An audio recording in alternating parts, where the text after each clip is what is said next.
Hello guys, आज हम worksheet number 31 करेंगे जो कि क्लास 7th की है और सब्जेक्ट है सोशल साइंस। ये वर्कशीट 26 नवंबर 2021 की है। तो आइए शुरू करते हैं आज की वर्कशीट शुरू करने से पहले प्लीज़ मेरे चैनल को सब्सक्राइब कर दीजिए।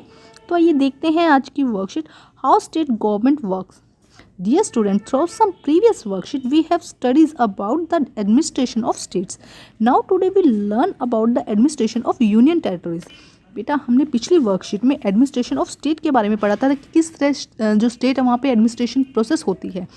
आज हम यूनियन टेरिटरीज़ के बारे में पढ़ेंगे। तो उससे पहले आपको पता होना चाहिए, देखो क्या कहा जा रहा है यहाँ पे कि जो इंडिया है वो 2 पार्ट्स में डिवाइड किया गया है। इंडिया को अलग अलग पार्ट्स में डिवाइड किया गया है। कुछ होते हैं स्टेट्स और 28 क्या है स्टेट्स है, और कुछ है यूनियन टेरिटरीज जिसको केंद्र शासित प्रदेश भी कहा जाता है।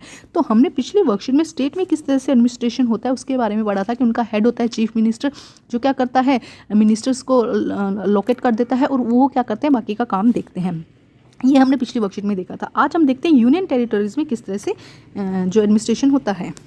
We all know that there are 28 states and 8 union territories. हम जानते हैं कि इंडिया में 28 स्टेट हैं और 8 यूनियन टेरिटरीज हैं इन इंडिया।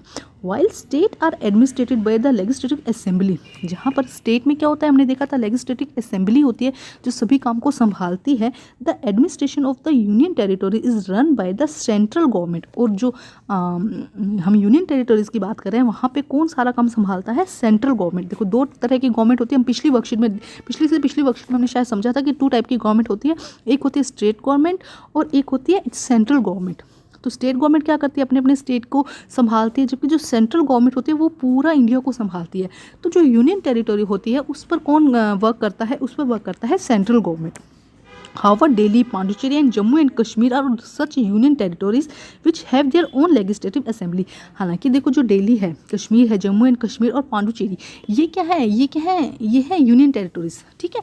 लेकिन यहाँ पे किसका मतलब मेन हेड कौन होना चाहिए था, यहाँ पे केंद्र शासित राज्य है, ये यूनियन टेरिटरीज है तो यहाँ पे सेंट्रल गवर्नमेंट का काम होना चाहिए था। लेकिन यहाँ पे क्या है, इनके पास खुद की इनकी लेजिस्लेटिव असेंबली है। तो मतलब कि यहाँ पे क्या होगा, चीफ मिनिस्टर भी होगा और यहाँ पर किसका काम चलेगा, जो सेंट्रल गवर्नमेंट वो भी यहाँ पर काम करेगी।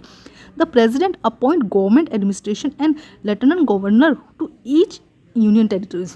अब इसके लिए देखो जो क्योंकि हमने कहा था, तो बेटा देखते हैं the Delhi, Pondicherry and Jammu and Kashmir are such union territory which have their own legislative assembly. तो दिल्ली, जम्मू एंड कश्मीर एंड पांडिचेरी के पास में उनका खुद की लेजिस्लेटिव असेंबली है, ठीक है। तो यहाँ पे क्या होगा, एक सेंट्रल गवर्नमेंट और एक क्या होगी यहाँ पे स्टेट गवर्नमेंट, ये दोनों ही गवर्नमेंट यहाँ पर वर्क करेगी। The president appoint government administration and lieutenant governor each union territory. अब क्या कह रहे हैं कि जो लेजिस्लेटिव असेंबली तो है, इसके अलावा यहाँ पे जो भी जितने भी यूनियन टेरिटरीज हैं वहाँ पे क्या करते हैं, जो प्राइम मिनिस्टर है जो प्रेसिडेंट है वो क्या करते हैं यहाँ पे एडमिनिस्ट्रेशन और लेफ्टिनेंट जो गवर्नर है उनको क्या कर देते हैं, लेफ्टिनेंट गवर्नर को यहाँ पे अपॉइंट कर देते हैं। In 1992 Delhi was the redefined as a national capital territory. तो 1992 में क्या किया गया था, दिल्ली को वापस से क्या बना दिया गया, कैपिटल टेरिटरीज बना दिया गया। Delhi, Pondicherry and Jammu and Kashmir all 3 have their own elective legislative. Delhi, Pondicherry and Jammu and Kashmir यहाँ पे क्या है बेटा, यहाँ पे लेजिस्लेटिव असेंबली है, मतलब यहाँ पे भी क्या होता है, इलेक्शंस होते हैं। यहाँ पे भी क्या होगा, चीफ मिनिस्टर भी होंगे और सेंट्रल गवर्नमेंट भी क्या करेगी, अपना जो काम है उसको देखेगी। Council of the minister and executive but their power are limited. अब क्या होगा, यहाँ पे जो मिनिस्टर है जैसे कि चीफ मिनिस्टर हुए, उनके हेड हो गए मिनिस्टर, ये सब क्या करेंगे, अपना काम संभालेंगे, लेकिन इनकी जो पावर है वो क्या कर दी गई है, लिमिटेड कर दी गई है। Some of their laws and for only for the getting the constant of the president of India. और कुछ लॉज जैसे कि स्टेट गवर्नमेंट में हमने देखा था कि क्या होता है, कुछ भी अगर जो गवर्नमेंट ने जो रूल बना दिया वो फॉलो कर लिया जाता है, लेकिन यहाँ पे अगर कोई चेंजेस किए जाएंगे, कुछ रूल्स बनाए जाएंगे तो प्रेसिडेंट की परमिशन की ज़रूरत होगी। तो देखो यहाँ पे दिखाया गया है, ये है हमारा चंडीगढ़, यहाँ Jammu and Kashmir, Ladakh, Delhi, Daman and Diu, है ना। तो ये क्या है, यूनियन टेरिटरी, केंद्र शासित प्रदेश कहते हैं इनको। तो यहाँ पे एक पजल दिया गया है, आइए सॉल्व करते हैं। The name of the union territories of India are given in word puzzle. यहाँ पे वर्ड पजल दिया गया है। Identify and write their name in your notebook. आपको अपनी नोटबुक में उनके नेम लिखने हैं, ठीक है। तो देखिए सबसे पहले अंडमान एंड निकोबार, ये हुआ। उसके बाद में लक्षद्वीप, ठीक है, आपको खुद भी आइडेंटिफाई करने बेटा। इसके बाद दमन एंड दीव। इसके बाद देखिए क्या है यहाँ पे दिल्ली, देखो ये रहा दिल्ली, ठीक है। और यहाँ पे जम्मू एंड कश्मीर, ठीक है। तो बेटा ये देखो कितने में 1 2 3 4 5 यहाँ पे हुए, और है कितने यूनियन टेरिटरीज? 8 है। तो आप अपने नोटबुक में इन 8 का नेम लिखेंगे और क्या करेंगे, ये या तो ये वर्ड जो पजल है वो बना लीजिए, अदरवाइज आप इन जो यूनियन टेरिटरीज है इनके नेम लिख लीजिए, ठीक है।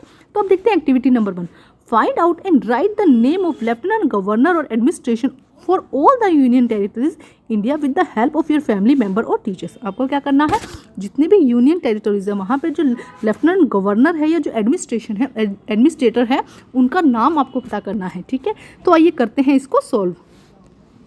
तो देखते हैं बेटा, सबसे पहले हम देखते हैं जो यूनियन टेरिटरीज है, Andaman and Nicobar island, Chandigarh, Dadra Nagar Haveli, Daman and Diu, Delhi, Jammu and Kashmir, Lakshadweep, Puducherry and Ladakh, ठीक है। ये है 8 यूनियन टेरिटरीज। अब हम देखते हैं इनके लेफ्टिनेंट गवर्नर और एडमिनिस्ट्रेशन। तो देखिए admiral DK Joshi lieutenant governor हैं, ठीक है। देखते चंडीगढ़, ये है अंडमान निकोबार की। अब देखते हैं चंडीगढ़, चंडीगढ़ के कौन है, श्री VP सिंह बदनौर, ठीक है। ये है एडमिनिस्ट्रेटर श्री VP सिंह बदनौर। उसके बाद दादर नगर हवेली एंड दमन एंड दीव, इनके हैं श्री प्रफुल्ल पटेल एडमिनिस्ट्रेटर। ये कौन से हैं, एडमिनिस्ट्रेटर है श्री प्रफुल्ल पटेल। उसके बाद दिल्ली, दिल्ली के कौन है, श्री अनिल बैजल, कौन है, लेफ्टिनेंट गवर्नर, जिसे LG भी कहते हैं, ठीक है। तो दिल्ली के कौन है, श्री अनिल बैजल। उसके बाद आता है जम्मू एंड कश्मीर, जम्मू एंड कश्मीर के कौन है, श्री मनोज सिन्हा, कौन है, श्री मनोज सिन्हा। ये है, इन्हें LG भी कहा जाता है बेटा। तो ये है लेफ्टिनेंट गवर्नर, ठीक है। उसके बाद है लक्षद्वीप, लक्षद्वीप कौन है, श्री प्रफुल्ल पटेल, लक्षद्वीप के कौन है, एडमिनिस्ट्रेटर है श्री प्रफुल्ल पटेल। उसके बाद पांडुचेरी, पांडुचेरी के कौन है, श्री डॉक्टर किरण बेदी IPS, ठीक है, डॉक्टर किरण बेदी IPS। उसके बाद लद्दाख, लद्दाख के कौन है, श्री राधा कृष्ण माथुर, श्री राधा कृष्ण माथुर। तो बेटा आपको इनके नाम भी याद होने चाहिए, और ये आपको फर्स्ट तो देखो आपको यूनियन टेरिटरीज के नाम याद होने चाहिए, ठीक है। उसके बाद आप क्या करेंगे, उसके बाद आपको इनके जो गवर्नर दिए गए हैं, LG दिए गए हैं, उनके नाम आपको याद होने चाहिए, ठीक है स्टूडेंट। तो ये हो जाएगा आपका फर्स्ट क्वेश्चन। अब हम करते हैं नेक्स्ट क्वेश्चन। तो देखते हैं नेक्स्ट क्वेश्चन क्या है बेटा, एक्टिविटी नंबर 2। हम देखते हैं activity number 2, Delhi has a legislative assembly. Delhi में क्या है, लेजिस्लेटिव असेंबली है, हम देख चुके हैं। Which other onion territories in India have legislative assembly, और कौन सी 2 ऐसी यूनियन टेरिटरीज है जहाँ पे क्या है, लेजिस्लेटिव असेंबली है। Right their name. तो बताइए क्या है बेटा, हम अच्छे से पढ़ चुके हैं, आपको याद भी हो जाना चाहिए अब तक।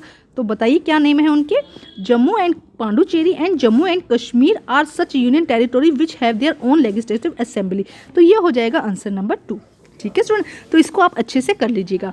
और इसके अलावा बेटा अगर आपको स्टेट्स देखनी है कि कौन सी स्टेट कहाँ है, तो इसका एक और वीडियो बना हुआ है जिसमें आप स्टेट्स और उनके कैपिटल्स भी यहाँ पर देख सकते हैं। अब देखते हैं नेक्स्ट क्या कहा गया है। The objective of this worksheet is to acquaint the student about administration about union territories। तो किस लिए बताया गया है आज की वर्कशीट में, जिससे कि आपको यूनियन टेरिटरीज के बारे में पता चल जाए। तो बच्चे आज की जो वर्कशीट है वो कंप्लीट होती है। वर्कशीट कंप्लीट करके अपने टीचर से चेक कराइए, और प्लीज़ मेरे चैनल को लाइक कीजिए, सब्सक्राइब कीजिए और शेयर कीजिए। Thank you students.